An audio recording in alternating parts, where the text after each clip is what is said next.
Sebab ku tahu Tuhan pegang kendali. Tuhan, hamba berdoa untuk setiap jiwa yang sekarang merana. Tuhan, tangkap basah-basah, Kau basahi dengan firman-Mu. Sampaikan sabdamu, kami siap mendengarnya. Sembunyikan hamba-Mu di balik salib-Mu, seperti yang Kau lakukan selalu setiap minggu. Terima kasih Bapa, di dalam nama Yesus Kristus. Haleluya. Amin. Saya percaya kalau ada di antara kita hari ini yang cemas, Tuhan akan sembuhkan kita dari kecemasan kita. Saya berikan satu topik judul yang cukup menarik untuk dibahas. Sangat-sangat indah pewahyuan di dalamnya tentang seorang yang gila namun menjadi waras. Orang itu seorang raja di Perjanjian Lama. Makanya topik tema saya hari ini saya berikan judul Waktu Hati Kacau dan Pikiran Serasa Gila. Saya percaya khotbah ini akan membuat kita kembali lagi untuk bisa fokus dalam hidup ini. Saya yakin saat teduh bersama hari ini dikhususkan bagi hati setiap kita yang susah konsentrasi. Bukan konsentrasi pada sesuatu, konsentrasi dengan jalan di depan. Fokus kepada tujuan. Tidak sedikit di antara kita, saya bisa rasakan dalam roh saya, yang sudah lepas kendali, kayaknya sudah nggak punya pegangan. Ingat, ketika kita tidak punya pegangan, Tuhan masih pegang kendali atas hidup kita. So we can go back to being still. Kita bisa kembali tenang. Mari kita buka sama-sama di kitab Daniel pasal 4 ayat 33. Ada cerita seorang raja yang menjadi gila, tidak waras pikirannya, namun Tuhan sembuhkan secara ajaib. Ayat 33 langsung saja, pada saat itu juga terlaksanalah perkataan itu atas Nebukadnezar. Dan ia dihalau dari antara manusia, dan makan rumput seperti lembu, dan tubuhnya basah oleh embun dari langit, sampai rambutnya menjadi panjang seperti bulu burung Raja Wali, dan kukunya seperti kuku burung. Ini kan orang sakit jiwa. Sedikit background latar belakang, bahwa Nebukadnezar itu tiba-tiba aja jadi begitu. Karena dia menyombongkan diri terhadap langit. Dia memegahkan diri terhadap Allah. Ia namanya Raja Adikuasa zaman itu, Raja Babilonia. Orang ini very powerful dan berwibawa. Tiba-tiba aja dia kehilangan pikirannya yang waras. Apapun penyebab hari ini hati kita kacau balau, baik itu kesombongan atau tekanan, pokoknya kalau kita sudah melewati batas-batas normal, hati kita rasanya sudah hilang di dalam tubuh kita, Tuhan masih bisa kembalikan. Tidak ada kata terlambat, tidak ada yang namanya terlalu jauh yang Tuhan tidak bisa susul, lalu Tuhan tangkap kembali. Nebukadnezar menjadi seperti hewan. Kukunya panjang, rambutnya juga, tubuhnya basah, dan dia harus dikucilkan. Dia akhirnya diisolasi mandiri, karena sebagai kepala negara, dia akan mempermalukan bangsanya. Nah sekarang kita melihat ayat 34, apa yang terjadi padanya setelah itu. Tapi setelah lewat waktu yang ditentukan, aku Nebukadnezar menengadah ke langit, dan akal budiku kembali lagi kepadaku. Lalu aku memuji yang maha tinggi, dan membesarkan dan memuliakan yang hidup kekal itu, karena kekuasaannya ialah kekuasaan yang kekal, dan kerajaannya turun-temurun. Semua penduduk bumi dianggap remeh. Ia berbuat menurut kehendaknya terhadap bala tentara langit dan penduduk bumi, dan tidak ada seorang pun yang dapat menolak tangannya dengan berkata kepadanya, apa yang kau buat? Pada waktu akal budiku kembali kepadaku, kembalilah juga kepadaku kebesaran dan kemuliaanku untuk kemasyuran kerajaanku. Para menteriku dan para pembesarku menjemput aku lagi. Aku dikembalikan kepada kerajaanku, bahkan kemuliaan yang lebih besar dari dahulu diberikan kepadaku. Jadi sekarang aku, Nebukadnezar, memuji, meninggikan, dan memuliakan Raja Sorga, yang segala perbuatannya adalah benar, dan jalan-jalannya adalah adil, dan yang sanggup merendahkan mereka yang berlaku congkak. Sekali lagi ingatkan temanya, waktu hati kacau dan pikiran serasa gila. Belum gila sih, kalau yang ini gila sungguhan. Tapi hidup kita sudah merasa demikian. Berapa orang di antara kita hari ini merasa, aduh, sudah putus asa, bahkan kecewa. Hati kita itu udah kacau balau di dalam diri kita. udah susah untuk tenang. Dan juga sulit untuk berdoa. Kalau kita mau ngaku ya, tidak sedikit di antara keluarga Saat Teduh hari-hari ini mengalami pergumulan dan tekanan sampai titik di mana sudah nggak bisa lagi berseru kepada Tuhan. Mau doa itu udah susah untuk berdiam diri. Mau baca Alkitab itu tergesa-gesa dalam hati, terburu-buru. Kita membacanya begitu aja nggak dapat apa-apa. Tahu kenapa? Karena hati kita lari-lari. Kita nggak bisa mikir satu hal gitu. Karena terlalu banyak hal yang dipikirkan. Sehingga sudah di luar batas, sudah masuk ke kategori overthinking. Orang yang overthinking sudah nggak bisa lagi ditangkap. Satu hal apa yang menjadi penyebabnya? Segala sesuatu sama-sama krisisnya. Setiap situasi, semua yang kita hadapi kritis semua. Kalau ditanya problemmu apa, nggak bisa tunjukkan salah satu. Ya pokoknya banyak. Aku ini bermasalah, semuanya problema. Sebutkan satu dulu, nggak bisa. Udah saking paniknya. Ini namanya panic attack. Siapa bilang panic attack itu hanya bisa kita alami waktu malam hari, waktu kita mau tidur. Ada pula orang-orang yang seharian panicking. Sepanjang hari around the clock. Dari pagi sampai malam kembali pagi lagi itu hatinya panik. Lama-lama kalau begitu ya, pikiran kita bisa nggak waras loh. Meskipun nggak sampai sakit jiwa, tapi pikiran kita sudah nggak tertib. Udah nggak bisa berbuat apa-apa. Dengan kata lain kita sudah dilumpuhkan dari dalam. Bagaimana caranya kita kembali tenang? Setelah Nebukadnezar gila, mari kita pelajari kuncinya. Ayat 34. Tetapi setelah lewat waktu yang ditentukan, aku Nebukadnezar menengadah ke langit. Itu dia. Menengadah ke langit, matanya tertuju ke Tuhan.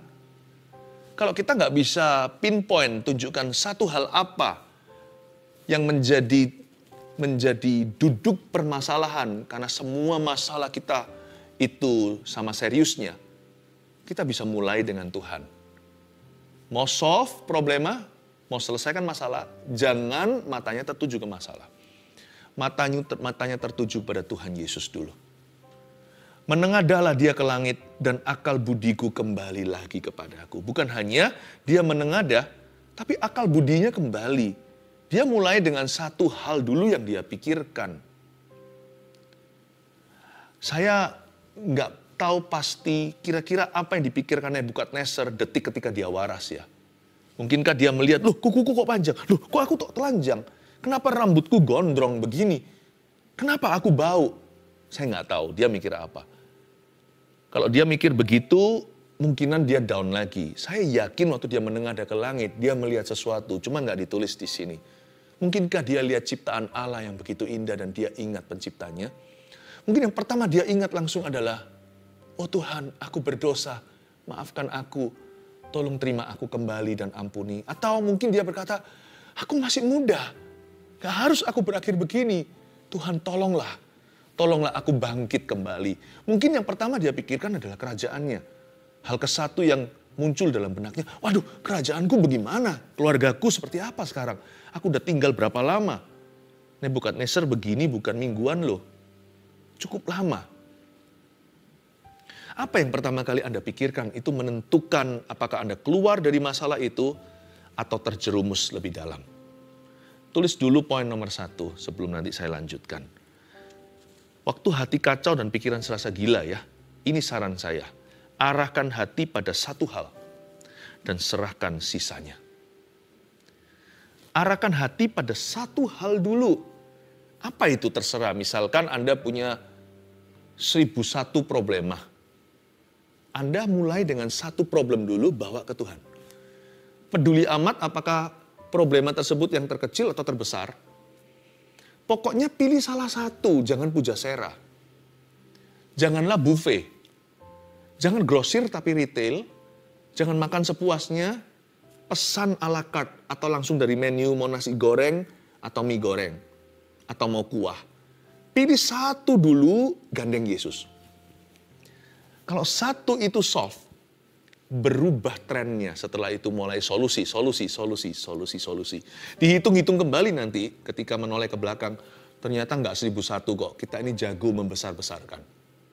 Kita merasa sudah kiamat karena segala sesuatu yang kita alami itu buruk. Kiri kanan kulihat semuanya permasalahan. Tapi sebenarnya nggak seburuk dan seberat yang kau kira. Kalau kita bisa serahkan satu ke Tuhan, sebentar lagi kita bisa serahkan semuanya. Kuncinya di sini, tenanglah. Langsung arahkan matamu ke sorga, dan pilih satu case, satu kasus, satu isu, atau satu hal yang selama ini memberatkan hatimu. Mulai dengan itu dulu, dengan mata menengadah kepada Tuhan, carilah firman, masuklah hadirat Tuhan.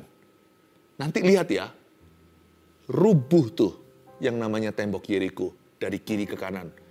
Mungkin dari kiri ke kanan atau kanan ke kiri, nggak ada masalah. Apa bedanya? Kalau sampai ada satu batu yang hancur, seluruh tembok sebentar lagi akan dihancurkan. Kuncinya terletak pada mulailah dengan satu hal. Lalu aku memuji yang maha tinggi ayat 34b dan membesarkan serta memuliakan yang hidup kekal itu. Karena kekuasaannya, ingat ya kekuasaannya. Ialah kekuasaan yang kekal dan kerajaannya turun-temurun. Jangan lupa.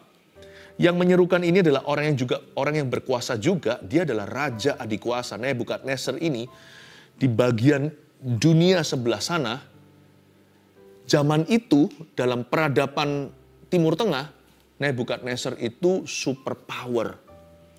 Tapi yang membuat dia gila adalah karena dia terlalu percaya pada kekuatannya sendiri. Apa yang membuat kita frustrasi kalau jujur nih, adalah karena kita terlalu mengandalkan manusia. Lalu ambruklah semua harapan. Lalu kita kehilangan pegangan. Nebukadnezar juga sama. Tapi kali ini dia bertobat. Dia berbalik arah. Dia mengarah ke sorga. Sekarang yang dia muliakan dan puji adalah yang maha tinggi. Yang dia muliakan yang hidup kekal itu. Dan ia mengakui kekuasaannya. Ialah kekuasaan yang kekal. Kerajaannya turun-temurun. Luar biasa enggak? Makanya kalau kita mau sembuh, kalau kita mau keluar dari persoalan, kalau kita mau menang, jikalau kita ingin melihat terobosan dalam jiwa kita, lalu kemudian dalam hidup kita, janganlah mengandalkan kekuatanmu sendiri atau kekuatan manusia. Maka itu tuliskan, poin nomor 2, waktu hati kacau dan pikiran serasa gila, ini yang perlu Anda dan saya lakukan. Jangan katakan, aku bisa. Tapi Tuhan akan melakukannya melalui saya. Ubah pengakuan mulutmu. Itu akan membawamu pada kesembuhan. Itu akan menarik kita masuk hadirat Tuhan. Itu akan mendorong kita selangkah lagi dekat pada solusi problema. Jangan katakan, I can, aku bisa. Kecuali I can do all things through Him who gives me strength. Aku dapat, aku bisa melakukan segala perkara, menanggung segala sesuatu dalam Dia yang memberiku kekuatan atau kuasa. Jangan katakan aku bisa, tapi katakan Tuhan yang akan melakukannya untuk aku. Aku tidak bisa keluar dari hutang ini, memang iya. Tapi Tuhan akan melakukannya bersama dengan saya. Aku tidak bisa ampuni orang itu sudah sangat merugikan keluarga kami. Tapi bersama Tuhan, aku akan bisa. Tuhan akan memberiku kekuatan. Tuhan akan memberiku roh pengampunan. Aku tidak bisa berdoa. Tapi biarkan Roh Kudus di dalam diriku membantuku dalam kelemahan ketika aku tidak tahu harus bagaimana berdoa. Dia berdoa dengan seruan tak terucapkan. Aku tidak bisa percaya, tapi aku percaya. Aku tidak bisa percaya lagi akan janji Tuhan. Rasanya aku sudah putus asa dan sudah pupus pengharapan. Tapi ketika Anda buka Alkitab, bukalah hatimu, taburi aku dengan firman karena iman timbul dari pendengaran. Biar Tuhan yang mengerjakan di dalam dirimu. Anda semi pasif aja. Aktivitas Anda hanya satu, akui dengan iman bahwa Tuhan bisa. Tuhan masih mampu dan Tuhan akan melakukannya melalui dirimu. Saya selalu mengucapkan kalimat ini dalam bahasa Inggris dulu, nanti saya terjemahkan. Ketika saya lemah iman, saat saya kurang percaya, ketika saya hampir give up atau sudah ingin menyerah, saya selalu ingatkan diri saya sendiri dengan pengakuan-pengakuan di mulutku. Dengan pengakuan iman ini. God has done it for me. And He will do it through me and with me. Saya katakan begini dalam bahasa Indonesianya. Tuhan sudah melakukannya untuk saya. Saya selalu ingat apa yang Tuhan lakukan bagi kita. Yesus lakukan 2000 tahun lalu. Saya selalu menoleh lagi dan lagi ke Kalvari. Satu hal yang kita diperbolehkan untuk menoleh ke belakang, bukan untuk mengingat-ingat lagi kesalahan orang lain, atau mengingat-ingat kegagalan kita sendiri. Jangan hidup di masa lalu, jangan hidup dalam trauma, jangan ingat-ingat dosa. Apalagi kita mengulangi dosa yang sudah kita tinggalkan. Tapi satu hal diperbolehkan. Kita boleh menoleh ke belakang dan kita tidak akan menjadi tiang garam seperti istri Lot. Kita selalu diperbolehkan untuk referensi kembali kepada Kalvari 2000 tahun yang lalu. Kalau Anda memang mau menengok ke belakangmu, tengoklah Golgota. He has done it for me. Jesus has done it for me. He has bought that for me. Yesus sudah melakukannya untuk aku. Dan Yesus sudah membelinya untuk aku. Tuhan akan melakukannya lagi bagi saya hari ini. Yesusku tidak berubah dahulu, sekarang, sampai selama-lamanya. Kali ini Tuhan akan melakukannya melalui saya. Kalau saya bisa melakukan ini atau melaksanakan kehendak Allah. Kalau saya bisa menang, itu Tuhan yang melakukannya melalui aku, di dalam aku. He will do it through me. And He will do it with me. Dia akan melakukannya bersama dengan saya. Itu lama-lama ya, membuat kita bangkit. Membuat yang paling gila pun jadi waras. Pikiran yang paling kacau pun dan bengkok-bengkok akan lurus. Hati yang paling gelisah, paling galau pun akan tenang seperti samudera yang ditegur oleh Tuhan. Jangan katakan aku bisa, tapi katakan Tuhan akan melakukannya melalui saya. Look, kalau itu pengakuan imanmu, niscaya pastilah Anda akan masuk ke tanah Kanaan, tidak seperti 10 pengintai itu yang mati di padang gurun. Anda seperti Yosua dan Kaleb yang akan diperbolehkan untuk merebut tanah perjanjian by the grace of God, dengan kasih karunia Allah. Ubah pengakuanmu. Pengakuan kita bisa membuat kita mati di padang gurun atau masuk Kanaan. Pengakuan kita bisa membuat perbedaan antara hidup dan mati. Jangan dengungkan mulut sembarangan, sebab lidah bibir kita penuh dengan kuasa sebagai orang beriman. Kita sekarang baca di ayat yang ke-35. Ini pengakuan daripada Nebukadnezar, saya lanjutkan. Semua penduduk bumi dianggap remeh oleh Tuhan nih. Ia berbuat menurut kehendaknya, itu Tuhan, terhadap bala tentara langit dan penduduk bumi. Dan tidak seorang pun yang dapat menolak tangannya dengan berkata kepadanya, apa yang kau buat? Ternyata Tuhan menganggap remeh penduduk bumi. Ini bukan berarti Tuhan menghina manusia, tapi maksudnya Tuhan itu nggak panikan. Apa yang menggoyangkan manusia, apa yang membuat panik orang, yang membuat seluruh bumi itu masuk dalam chaos, dalam kekacauan. Tuhan tenang-tenang saja, bukan berarti Tuhan tidak peduli karena Dia sudah mati untuk kita. Maksud saya adalah Tuhan kita itu jauh lebih brave, lebih berani dari kita. Tuhan kita itu maha tahu, Dia maha kuasa. Apa yang menggoyangkan kita, bahkan tidak bisa menggoyangkan jari jemarinya. Tuhan itu menganggap remeh penduduk bumi yang suka takut-takut sendiri. Oleh karena itu kita diajari, remehkan yang Tuhan remehkan, hargai yang Tuhan hargai. Apa yang patut kita tinggikan, tinggikanlah. Apa yang tidak perlu kita takuti, jangan takuti karena ada Tuhan. Apa saja kira-kira ya list atau daftarnya sesuatu yang perlu kita remehkan. Remehkan jasamu sendiri dan pemberianmu. Ini yang membuat Nebukadnezar juga membuat Nebukadnezar kehilangan akal budinya karena dia itu selalu besar-besarkan sesuatu yang tidak perlu. Dia membesarkan jasanya, kerajaannya, pencapaiannya. Cepat lambat suatu hari ketika dia membumbung tinggi, dia nggak akan siap waktu direndahkan. Manusia hidup itu kan ada up-nya dan ada down-nya. Janganlah kipas-kipas dirimu selalu. Janganlah tinggikan dirimu. Supaya nanti waktu hidup membawa kita turun, kita nggak stresan. Nebukadnezar itu terlalu membanggakan jasa dan kerajaannya. Remehkan. Remehkan juga saat-saat ketika Anda dizolimi sama orang. Apa yang nggak usah dipikiri, nggak usah dipikiri. Ampuni saja. Ngapain sih kita bergulut dengan sesuatu yang Tuhan tidak suruh? Kenapa kita bergulat dengan memori-memori yang Tuhan bilang buang? Ketika kita itu disalahi, diperlakukan tidak adil, remehkan.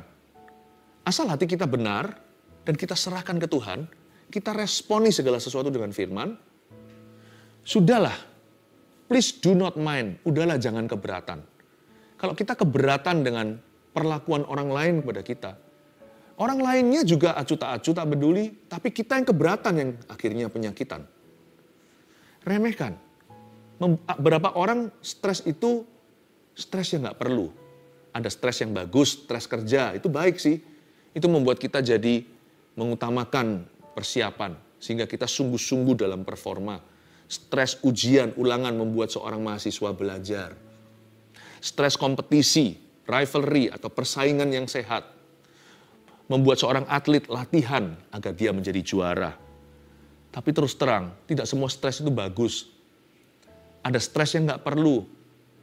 Saya yakin ya, sebagian di antara kita hari ini itu tertekan batinnya. Bukan karena Tuhan izinkan, tapi karena Anda izinkan. Udahlah, remehkan. Kalau kita pernah disalahi dan sebagainya. Ampuni, tutup buku. Ngapain dipikiri? Tuhan tuh meremehkan penduduk bumi. Remehkan juga apalagi pujian orang. Itu juga perlu diremehkan, bukan hanya hinaan. Dipuji orang nggak usah terus dipikirin, apalagi dibumbuin, lalu didengung-dengungkan, di replay lagi. Lama-lama akan membuat kita jadi lupa diri.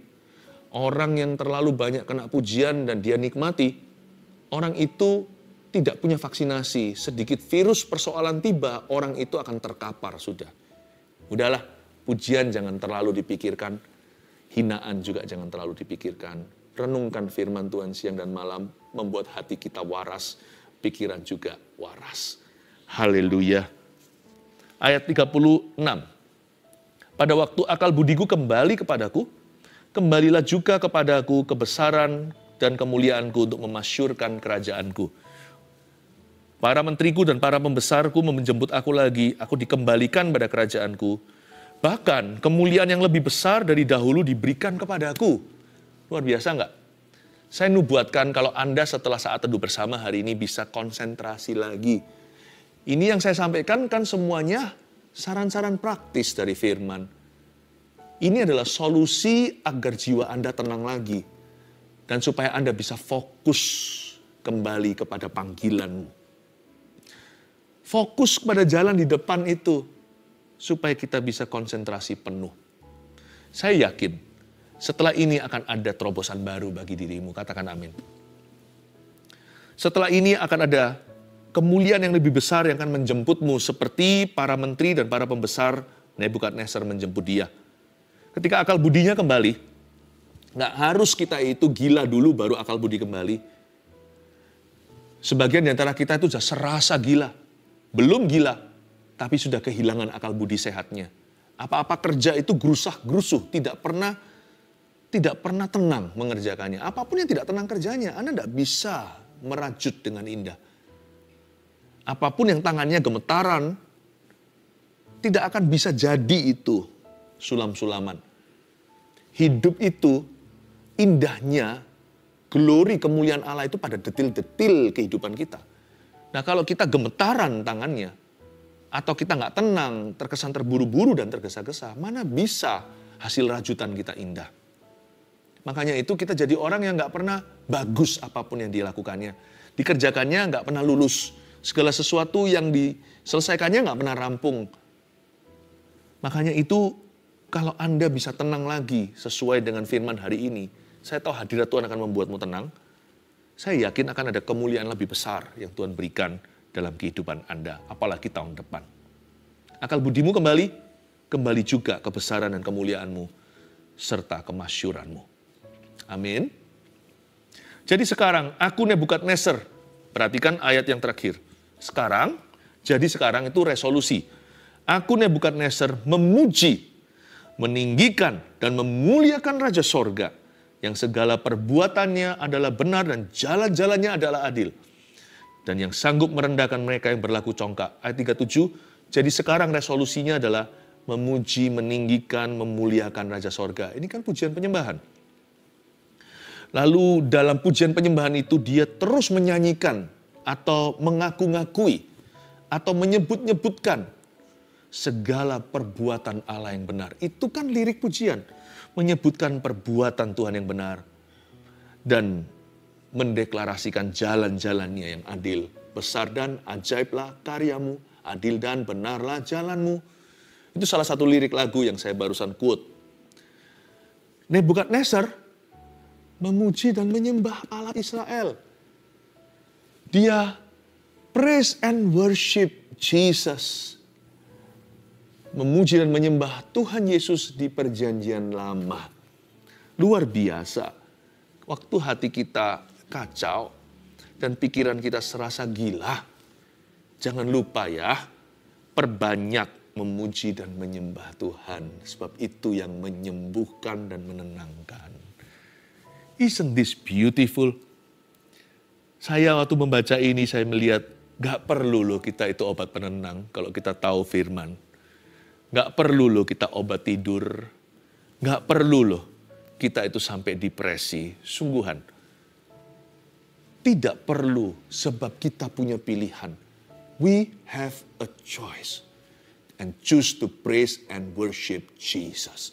Pilihlah selalu untuk memuji dan menyembah Yesus. Waktu hati kacau dan pikiran serasa gila, coba apa aja? 1, arahkan hati pada satu hal dan serahkan sisanya. 2, jangan katakan aku bisa, tetapi Tuhan akan melakukannya melalui saya.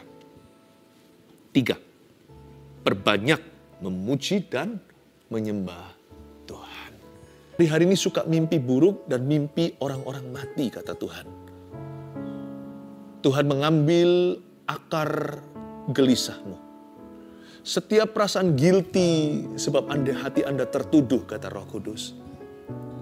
Dan Tuhan cabut semua tanaman yang tidak ditanam oleh Bapa hingga ke akar-akarnya. Go, you are forgiven, kata Tuhan. Kau sudah diampuni, tidak perlu lagi dirimu gelisah seperti itu, dibawa ke tidur dan alam bawah sadar juga. Setan, roh jahat, tinggalkan, jangan ganggu orang itu dalam tidurnya. Dan juga jangan hantui dia di waktu dia bekerja. Pada siang hari dia milik Yesus. Siang jadi kenangan, malam jadi impian. Biar cinta orang itu semakin mendalam sebab dia adalah anak Tuhan. Lepaskan tangan kotormu, hai iblis. Jangan opres, jangan tekan batin orang tersebut. Sebab Tuhan mau memberkati dia dengan kasih, damai sejahtera, dan sukacita dari Roh Kudus. Ada satu orang yang tangannya tremor, tapi ketika Anda hatinya gelisah, semakin menjadi-jadi tremornya. Memang itu kondisi fisik, tapi kondisi psikis juga. Tuhan menyembuhkanmu. Saya berdoa di dalam nama Yesus akan terjadi pemulihan dalam keluargamu.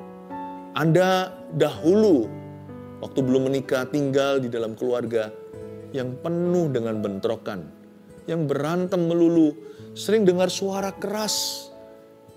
Itulah alasan hari ini Anda menjadi orang yang sering kali gelisah. Orang yang tidak tenang, yang introvert berlebihan. Anda sering mendengarkan bentak-bentakan. Tuhan sembuhkan memorimu saat ini di dalam nama Yesus dan tremornya juga.